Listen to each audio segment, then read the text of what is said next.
먼저 윤석명 연구위원님께 드리고 싶은 이야기는 여기서 이 보내주신 자료 보니까 이퀴벌런스 프린시플 훼손할지라도 뭐 어느 정도는 취약계층을 좀 더 보호하는 방향으로 가는 게 좋을 것 같다고 말씀을 하셨는데 문제는 지금 우리나라에서 크게 두 가지로 운영되고 있는 공적 자본이 국민연금이 하나가 있고 건보 재정이 또 하나가 있다고 할 수가 있을 텐데요. 지금 건보 재정이 아마 위기가 먼저 닥칠 것으로 생각이 되고 그러다 보니까 이게 연금 개혁을 하는 데 있어서 기본적으로 중요한 건 재정적 안정성이 있을 것이고 지속 가능성이 있을 것이고 국가 차원에서의 관점 그리고 이게 사회적으로 합의가 될 것이냐의 문제가 있을 텐데 이게 지금 돈을 많이 내는 이제 계층이라고 일단 하겠습니다. 계층이 있고 또 어느 정도 수혜를 보는 계층이 있을 텐데 이게 세대 간으로 봤을 때는 이번에 보면 연금 수급이라던가 특히 기초연금 같은 경우에는 굉장히 상승률이 물론 뭐 소득의 증가율에 비해서는 떨어집니다만 물가 상승률보다는 훨씬 높은 부분이 있고 최저임금을 이제 젊은 층이 받는 거에 비해서는 이제 많이 받는 부분이 있다 보니까 그런 부분에 대해서 젊은 층이 굉장히 저항이 커요. 그러다 보니까 이것을 어떤 관점에서는 국가가 굉장히 많이 걷어가고 이것을 일괄 배분하는데 이 전체의 볼륨이 적다 보니까 사실상의 기본소득에 가까운 어떻게 보면 이제 공산주의에 가까운 이런 제도를 국가가 가지고 가는 결과가 나오지 않겠느냐 하는 걱정이 젊은 층으로부터는 나오기는 하는 상황이거든요. 그래서 이번에 건강보험 개편할 때도 이 전체 재정을 좀 줄이기 위해서 사보험에까지 정부가 개입을 하려는 움직임을 보이다 보니까 이게 가입한 사람들 입장에선 저항이 굉장히 격렬하게 나옵니다. 그런데 이게 연금에서도 저는 비슷한 상황이 발생할 수 있을 것이라고 예측을 해요. 특히 지금 20대나 10대들이 이 상황을 다 알고 들어가는 거고 10대들 같은 경우에는 본인들이 납부하는 시점에 개편된 상황에서 본인들이 40, 50대가 됐을 때 과연 소득이 얼마를 과연 그럼 연금으로 내야 되는가가 계산이 바로 나올 거기 때문에 이것이 과연 지금 정부의 개편안이 젊은 세대에게 소구력이 있겠는가. 그래서 이게 뭐 지금 당장 시점에는 그들이 내는 뭐 돈이라던가 그들이 요구할 수 있는 권리가 크지 않기 때문에 논의가 시작은 될지라도 과연 이것이 다음 개편 때까지 지속 가능하고 정부가 이 정책 신뢰성을 가지고 갈 수 있겠는가 하는 의문이 하나가 있고요. 제가 두 개를 같이 질문 드리고 두 분이 답변해 주시면 좋겠는데 두 번째 질문은 유희원 위원님한테 제가 드리고 싶은데 이번에도 보면 그 노인 단독가구 기준으로 해서 기초연금이 지금 7% 정도 상승을 한 상황이거든요. 그래서 아까도 말씀드렸지만 이걸 이렇게 계속 증가를 시키고 있고 국가에서 주장하는 바대로라면 앞으로는 거의 GDP 4%에 이르는 정도까지도 이게 올라갈 걸로 보입니다. 근데 물론 기초연금이 지금 아직 국민연금을 충분히 받고 계시지 못하기 때문에 노령층에서 필요하다는 건 알고 있어요. 그래서 이것을 뭐 일거에 뭐 어떻게 하자 이렇게 할 수는 없지만 기본적으로 부분의 합의 전체와 늘 같지는 않은 거고 우리나라에서 뭐 기초연금도 그리고 뭐 노령연금이랑 뭐 유족연금 뭐 그리고 사실은 이제 저소득층에 대한 그 아주 취약계층에 대한 이런 나가는 돈들이 다 있단 말이에요. 그리고 심지어 근로를 하지 않을 때 지금은 뭐 고용 관련해서도 계속해서 지원금이 들어가고 있기 때문에 이것이 뭐 고용 쪽의 문제나 이런 거는 차치하더라도 적어도 노후 보장의 목적을 둔 하나의 목적 그리고 같은 인구군 그러니까 단일 집단에 대한 단일 목적의 연금들이 있다면 이것을 좀 통폐합하는 방안을 지금은 이야기를 해야 이게 정책적으로도 소구력이 있고 중간에서 새는 돈이나 중복으로 수급됨으로써 낭비되는 걸 조금 막을 수 있지 않는가 하는 생각은 들거든요. 그래서 기초연금이라던가 뭐 유족연금이라던가 이런 것들을 그런 식으로 정리를 좀 해서 국가 차원에서 좀 단순화시키는 것이 기본적으로는 낭비를 줄일 수 있는 사실상 유일한 방법이고 또 그 정도의 개편안이 나와 있을 때 젊은 세대가 거기에 대해서 동의를 하고 본인들이 좀 더 받을 수 있는 분량이 남아있게 되는 거니까요. 그래서 그런 부분에 대해서 혹시 두 분 어떻게 생각하시는지 답변 주시면 감사하겠습니다. 제가 먼저 답변 드릴까요? 이주영 의원님 좋은 질문 주셔서 감사합니다. 개혁신당에서는 아마도 카이스트 기부창 교수안을 상당히 선호하는 것 같아요. 네, 선호하는 것은 아니고 저희가 그 KDI 안과 두 개를 사실 거의 같이 보고 있어요. 그런데 이제 지난번에 이제 국감 같은 경우에는 제가 그거를 베이스로 질문을 드리기 위해서 차용을 한 부분은 있는데 둘 중에서 저희는 지속 가능성에 조금 더 중점을 두고 지금 토론회를 진행 중인 상황입니다. 네, 47쪽에 그 맨 윗단을 보시면 이거 미카 비드룬트가 이 친구가 저 핀란드 피니 센터 오브 펜션스의 그 라이어즈 매니저라 그래갖고 핀란드 이회왕국의 연금저축에 소통하는 사람입니다. 이 친구가 여기다 써놨어요. 기대 연명 개수를 활용한 보험 연상 폭을 줄일 수 있다. 개혁 대안으로 핀란드식 또는 더 급진적인 스웨덴식 개혁까지도 고려해야 된다. 이 친구가 우리나라를 보는 겁니다. 그런데 이제 저는 스웨덴식은 얘기를 안 하잖아요. 그건 100% 디파인드 컨트리뷰션이니까. 근데 젊은 층들은 그리로 넘어가는 걸 제일 좋아할 겁니다. 자기가 낸 것만큼 받을 수 있으니까. 2023년 한국 포럼 칠라호텔에서 개최된 한국 포럼에 제가 좌장을 봤었는데 그때 젊은 층들 불만이 이겁니다.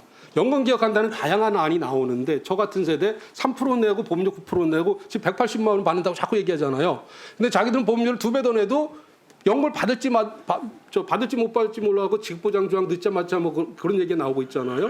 그래서 매번 연금 펜션 리폼 얘기를 하는데 그러면 그 이미 기성세대나 퇴직이 얼마 안 남은 세대들은 어떤 고통 분담을 할 거냐. 이거 좀 설득력 있게 소구력 있게 얘기해달라. 그러니까 이제 저는 자꾸 자동안전장치를 얘기를 하는 겁니다. 이제 그런 관점에서 제가 이제 말씀을 드리고 싶은 게 뭐냐면 가장 젊은 층한테 확신을 줄 수 있는 방법은 KDI처럼 자기가 낸 만큼 받아가는 거예요. 근데 KDI 안에는 현실성이 없습니다. 같은 국책연구원이지만 우리가 27년 동안 보험료를 1%포인트도 못 올렸는데 KDI 안은 한순간에 보험료를 15%까지 올리는 거예요. 내년 당장에. 그래서 청년층들은 좋아할 수 있겠지만 어떤 보험료 인상에 대한 어떤 사회적 충격 차원에서 저는 현실성은 좀 떨어진다고 보고 있고요. 그런 측면에서 지속 가능성을 아까 제가 말씀을 드렸잖아요. 보험료 올리는 모수 개혁하고 핀란드식 준 라이프 익스펙턴시 개념을 도입하는 건 준 자동 안정 장치고 그걸 합하면서 자기의 평균 수명 늘어나는 만큼 가입 기간을 더 늘리고 더 우리가 노동시장 개혁에서 더 오래 일하게 하면 연금액이 안 줄어들거든요. 그리고 적당한 시점에서 여기 보건복지위원회 위원님들은 많이 선호 안 하시겠지만 스웨덴이 이미 1999년도에 이걸 했습니다. 우리도 당신이 낸 홍길동이 낸 연금은 너한테 간다. 너 계정으로 간다. 그러고 나라가 그런데 그럼 많은 분들은 이걸 왜 나라가 운영하냐 그러거든요. 민간 금융기관에서 하면 되지. 근데 이게 중요한 게 뭐냐면 우리 퇴직연금 보험료 8.33% 걷는데 이게 소득 대체율이 10%도 안 나와요. 매년 기금용 수익률이 2%도 안 나오거든요. 스웨덴이 나라가 하는 건 뭐냐면 자기가 낸 만큼 주면서도 나라가 운영하면서 다른 모든 나라의 스웨덴 방식을 쫓아가는 건 뭐냐면 그 나라에서 제일 좋은 금융기관의 역할을 정부가 하기 때문에 그런 거거든요. 그래서 이제 정리를 한 뭐냐면 지금 젊은 층들이 제일 좋아할 건 자기가 낸 만큼 연금을 받고 그거에 대해서 경제 성장률만큼 이자를 덧붙여주는 스웨덴식을 제일 좋아할 텐데 경로 의존성 차원에서 한순간에 갈 수가 없으니 저는 그 중간 단계인 핀란드식으로 있지 않습니까? 젊은 층들이 조금 불만이 있더라도 하이브리드 DB 방식을 가는 게 일단은 젊은 층들한테 속으로 있을 것 같고 기초연금 좀 말씀을 드리면 아까도 말씀드렸지만 지금 기초연금 수급 대상자 중에선 근로소득 합쳐갖고 부부가 700~800만 원 되는 분도 받아요. 젊은 층도 얼마나 상실감이 많습니까? 보험료 3%, 9% 내고서 그렇게 많이 받는 사람들이 기초연금까지 받고 있고 지금 국민연금 수급자 중에서 중복 기초연금 수급자가 한 40% 된다고 알고 있거든요. 이거 도대체 뭐 하는 거냐? 근데 우리가 지금 매번 OECD 노인빈곤율 최고 높다는 거, 세계에서 제일 높다는 것만 얘기하고 면서 OECD 공과는 한 번도 얘기 안 해요. 정부도 잘 얘기 안 해요. 국회도 얘기 안 해요. 전문가도 얘기 안 해요. 언론도 얘기 안 해요.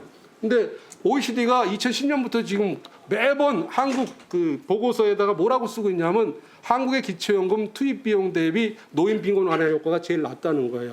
그 다른 나라에서 이렇게 운영하는 나라가 없다는 거예요. 핀란드 예를 들면 핀란드는 1990년대 초에 65세 이상 노인 대상으로 기초연금 우리로 치면 34만 원 수급자가 93%였어요. 근데 10년 뒤인 2000년대 초에 그 수급자 비율이 44%로 떨어져 있고 지금은 4.8%로 떨어져 있습니다. 제가 말씀드린 건 뭐냐면 우리도 무조건 2007년에 도입된 65세 이상 노인 70%한테 세상이 망하기 전까지 세금 걷어서 기초연금 준다는 이거 폐지하고 노인도 지금 배금 세대도 퇴직한 사람들 얼마나 소득이 많습니까? 재산이 많습니까? 소득 인정의 기준으로 젊은 층 최저생계비 있잖아. 최저임금 받는 그런 사람보다 더 부유한 분들보다 재산도 많고 소득도 많은 사람을 단지 노인이라는 이유로 무조건 70%의 이 기초임금 주는 걸 정책 부담이 있더라도 이제는 보건복지위원회에서 과감히 이건 문제가 있다. OECD도 이거 폐지하라고 권고하고 있다. 이런 말씀을 좀 해주시면 좋을 것 같습니다. 네.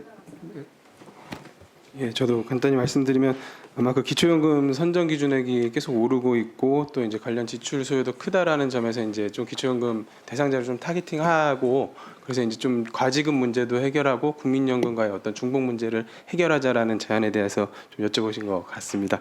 예, 그래서 일단은 뭐 저도 개인적으로는 그 우리나라 노후소득 보장 체계에서 주축은 국민연금이고 거기서 좀 모자라는 부분을 이제 기초연금이 보충해 줘야 된다라고 생각하기 때문에 장기적인 방향성으로서는 저도 공감하는 지점이 많은데 다만 이제 지금 그 우리나라 지금 현 시점에서 우리나라 노인들의 어떤 생활 수준 그리고 아까 제가 진술문에서도 말씀드렸던 그 국민연금의 낮은 급여 수준 평균 급여액이 65만 원 정도고 그리고 전체 수급자의 50% 정도는 40만 원 미만의 국민연금을 갖고 있거든요. 그러니까 그리고 거기다 이제 또 무연금자 비중도 상당히 높기 때문에 이런 상황에서 이제 아마도 한 40% 지금 기초연금 수급자 중에서 한 40에서 70% 정도 되는 이 기초연금 수급자들을 좀 덜어내자라는 게 아마 그 타겟팅하는 방식일 텐데 그게 실제로 가능한 상황인지에 대해서는 좀 더 정치한 분석에 기반해서 이뤄질 필요가 있다라고 생각을 하고요. 만약에 이제 이런 그 국민연금이 정말 안정적인 노후소득을 보장해 주는 정도까지 됐을 때에는 장기적으로 이런 기초연금의 역할이 좀 더 효율적으로 바뀔 여지는 있다라고 생각합니다.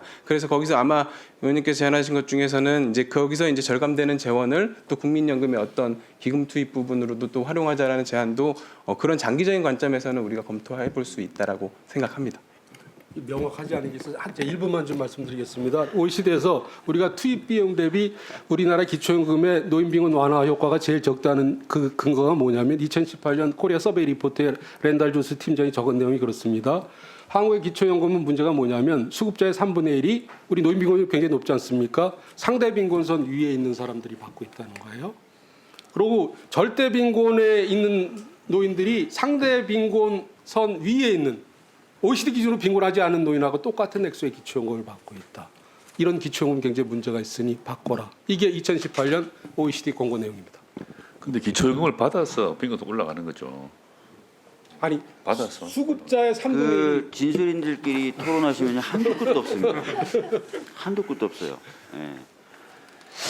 어떻게 이주영 의원님 다 정리되신 겁니까? 아니면 더 말씀 들으셔야 돼요? 이게 제가 질문을 드린 이유는 이제 고령층 같은 경우에는 예전에 같은 기업에서 쭉 이렇게 연금을 어느 정도 안정적으로 납입을 하신 분이 많고 한데 지금 사실 젊은 세대들은 이 고용의 형태라던가 아니면 이런 납입의 기간이라는 것이 이전 세대와는 좀 차이가 있습니다. 그리고 앞으로 이 원화 가치가 어떻게 될지 뭐 이런 것들에 대한 불안정성이 이전 세대에 비해서는 너무 높은 상황이기 때문에 그리고 국내 고용보험이라던가 뭐 휴직 때 들어가는 이런 그 국가의 재원들이 앞으로는 더 볼륨이 커지면 커졌지 적어지지는 않을 거거든요.